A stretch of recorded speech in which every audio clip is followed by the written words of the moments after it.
नमस्कार, मी प्रमिला झांबरे।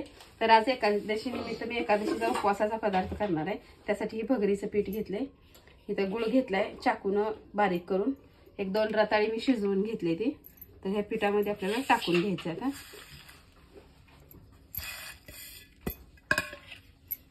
हे दोन रताळी पण ह्यात टाकून घेणार आहे। थोडंसं 2 चिमट मीठ टाकणार आहे। एक दोन विलायच्या मी बारीक करून घेतल्या त्या। आता हे सगळं मी मिक्स करून घेणार आहे पिठामध्ये। रताळी पण छान अशी मऊ शिजली ती।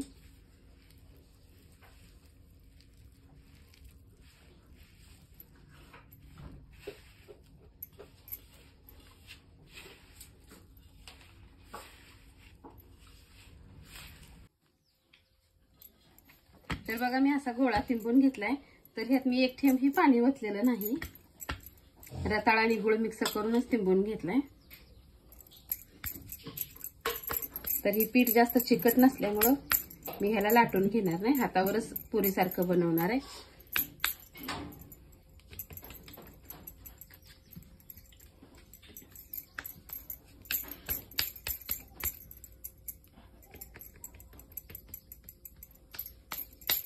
हे आयतं पीठ असल्यामुळे चिकटपणा नाही याला।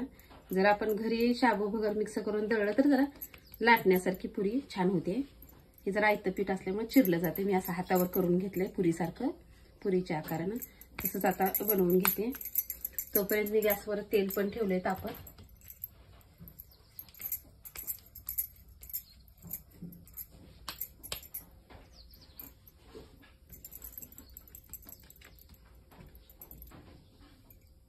तर बघा, अशा मी हातावर पुऱ्या बनवून घेतल्या त्या।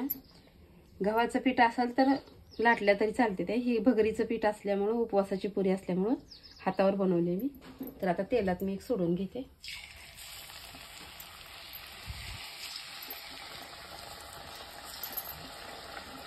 एक 4 सोडून घेते आता अगोदर।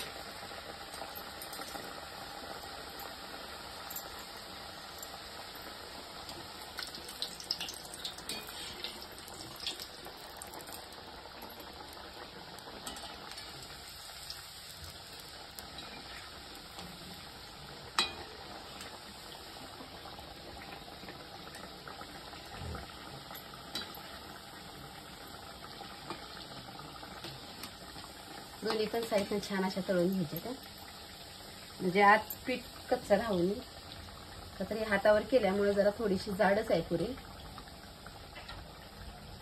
तरी भगरीच्या पिठाची असली आहे तरी पण मला वाटत होतं फुगणार नाही। तरी बघा, 4 पण पुऱ्या किती छान फुगल्या त्या।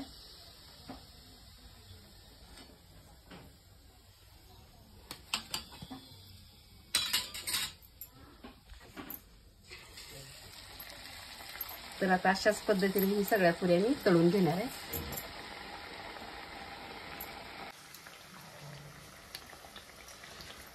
तर बघा, अशा पद्धतीने मी सगळ्या पुऱ्या बनवून घेतल्या त्या। तर इथं पण खाली बघा किती छान आणि खुसखुशीत झाल्या त्या। जशा रव्याच्या बनवतो का आपण तशा झाल्या त्या। भगरीच्या पिठाच्या होत्या ह्या। आज उपवासासाठी मी पदार्थ बनवलेला आहे। तुम्हाला आवडलं तर नक्कीच व्हिडिओला लाईक करा, चॅनलला सबस्क्राईब करा। काय पाहिजे समू तुला? ही पुरी पाहिजे? तू पुरीचा वास छान आला म्हणून आली? हा, खाऊन बघ बर, छान आहे का? छान आहे का सांग बरं मला असं।